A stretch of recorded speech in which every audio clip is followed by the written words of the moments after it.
What's happening, everyone? My name is Alex and welcome back. In today's video we are checking out one of the latest electric bicycles from PVY. What we have here today is called the PVY Turbo. So this is a fat tire folding e-bike, and we've seen many of these over the past couple of years, but this one does look a bit different, and that has a lot to do with the shape of the frame and that shock that we have on the back.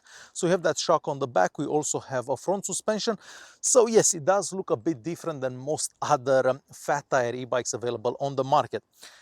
Now, the thing about this bike is that it is smaller than most other fat tire e-bikes that I got to try up until now. So whenever I'm riding on the bike, I do seem like a giant on it, and the bike does seem quite small.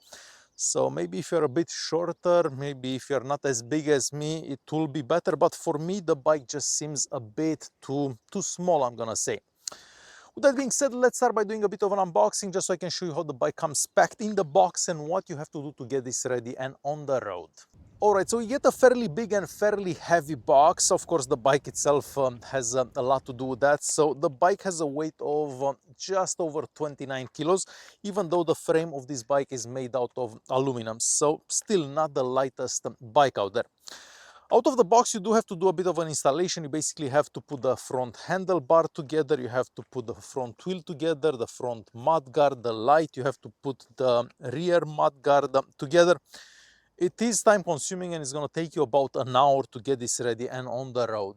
Taking a quick look at the bike, yes, it does look different, and I guess it does look pretty cool depending on the angle that you're seeing the bike. I kind of like how we have this mudguard on the back and the fact that we don't have that bike rack on the back as we see with a lot of these bikes.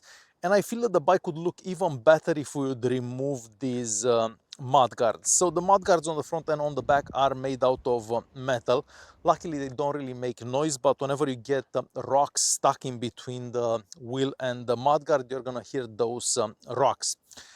Now, if you check the manufacturer's website, it says that the bike has a 250 watt motor. If you even check what it says on the motor, it says 250 watts. However, after trying over 50 bikes, I can tell you 100% that this is not a 250 watt motor. So that's a 750 watt motor or maybe a 500 watt motor, but basically it has a lot of power. So even though it says 250 watts and it's technically going to be legal in the EU to ride this bike because, well, nobody's going to be able to tell the difference, this bike definitely does not have a 250 watt motor. And with that being said, let me quickly show you a hill climbing test so you can see how this bike does going up hills. Alright, so we have a quick hill climbing test to the PVY Turbo. So I am in the second gear here and assistance level 5. Now, on the manufacturer's website, it does say that this bike has a 250 watt motor, but this is definitely not a 250 watt motor. This is something around 750 because the bike just pulls too hard going uphill.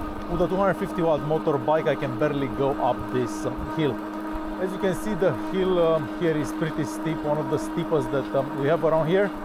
And we're doing 22 kilometers an hour and I don't really have to put any effort at all. So this bike is definitely not powered by a 250 watt motor. Now it's slowing down a bit right now, but it's still going pretty good. And what's the most important is that I don't have to put any effort into pedaling.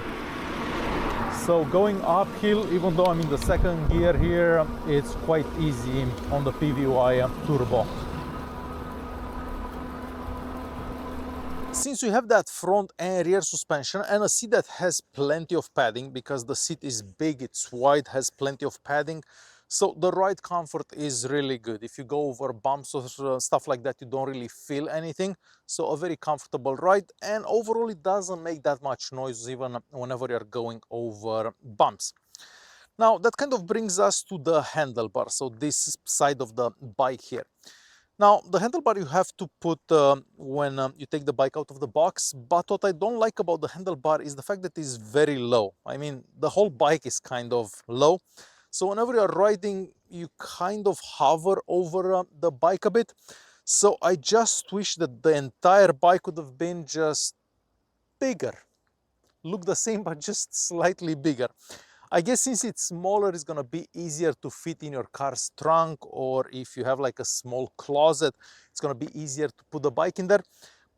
But as I said, I just wish the bike would have been slightly larger. The battery pack is located in the frame here. So basically you can see the battery pack if you open the bike or fold the bike, and the battery pack also has a key. So you do get a couple of keys in the box, so you can remove that battery pack if you want, and you can charge it somewhere else. Now this is a fairly small capacity battery, so we have a 13 amp hour capacity, and the manufacturer says that you're going to be able to get up to 100 kilometers on one charge, but I just don't see that ever happening under any circumstances. So I'm going to say that you're going to get somewhere around 30-40 kilometers tops on one charge from that battery. But I guess that really depends where you're riding, if you're riding on flat surfaces, if you're not heavy, and so on. So for me, I don't think I'll be able to get more than 40 kilometers on one charge, but who knows, if you're lighter, maybe you can get more. The bike is also equipped with a 7-gear Shimano shifting system. Out of the box, this comes adjusted well, so you can shift gears up and down without any issues. Now, if I turn the bike around, so as I said earlier, it's not the lightest bike out there. It does weigh about 29.5 kilos. So on this side, you're gonna see that we have mechanical disc brakes. Now, these work like most mechanical disc brakes that we see on a lot of these bikes, so nothing crazy, but at the speed that the bike goes, because this is limited to 25 kilometers an hour, it can definitely stop the bike. So decent enough for the power of the bike, but it would have been nice to see hydraulic disc brakes on this bike. I think it would have worked better for braking. On the front, we also have a light. This is fairly bright. You can see it during the day, and of course bright enough for nighttime. And on the back here, even though we don't have a light that's connected to the battery pack and the bike basically, we do have a light under the seat here. So you can turn that on and off whenever you need it. I wish that would have been connected to the bike, because like this, you're gonna have to change the batteries every so often. But I guess better than not having a light. In the center of the handlebar, we basically have our screen. The screen shows you your speed, how much battery you have, how many kilometers you've done, your assistance level, and so on. Overall, you can see that screen in pretty much any condition, so it doesn't matter if it's super sunny out like today or not, you can always see the screen. So that's definitely a good thing. Moving on to the handlebar, well, as I mentioned earlier, you cannot make this any higher. So this is the height that it's gonna stay. The grips here don't seem to move at all. The brake levers are made out of plastic. And yes, like most of these bikes that have these mechanical disc brakes, the brake levers do feel a bit on the cheap side. On the left-hand side here, we have the buttons.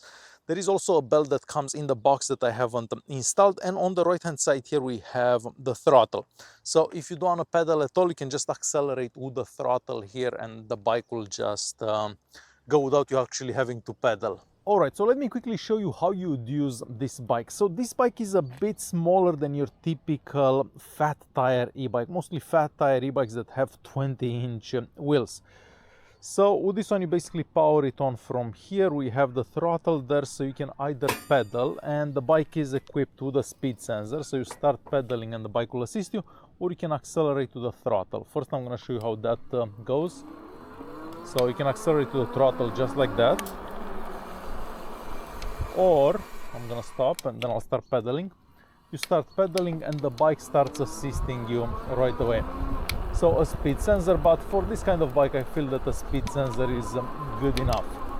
We'll do a bit of a brake test here. So from 21 kilometers an hour, decent brakes, but I mean nothing crazy or spectacular about the brakes.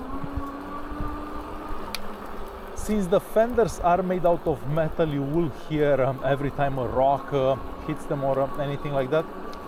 So there is a bit of noise here and there depending where you are riding and what kind of terrain you're riding on.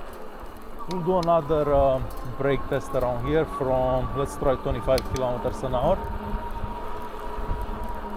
Well, 23 kilometers an hour, so we'll brake here. So the brakes are okay, but nothing crazy. Overall, the ride is very comfortable, so that front suspension and of course that rear shock with the fat tires definitely helps when you're going over bumps and stuff like that. So a pretty comfortable ride overall. So that easy riding the PVY Turbo.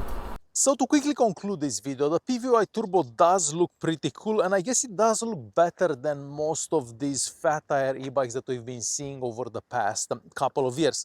But as I said earlier, I just wish this would have been somewhat bigger, because for me, for some reason, it just feels tiny. Again, if you're not as tall as me, maybe it's gonna be much better whenever you are riding the bike. But for me, I just wish the whole bike could have been somewhat bigger. Other than that, everything does seem to work quite well. The motor has plenty of power. Shifting gears is done flawlessly. I love the fact that we have a throttle here. You can see that screen. The ride is also comfortable because of the fat tires, the dual suspension, and of course that seat. So can't really say anything bad about the bike, just about the size, because it does feel a bit small to me. Alright guys, hopefully you enjoyed this video. Thanks for watching, and I'll see you in the next one.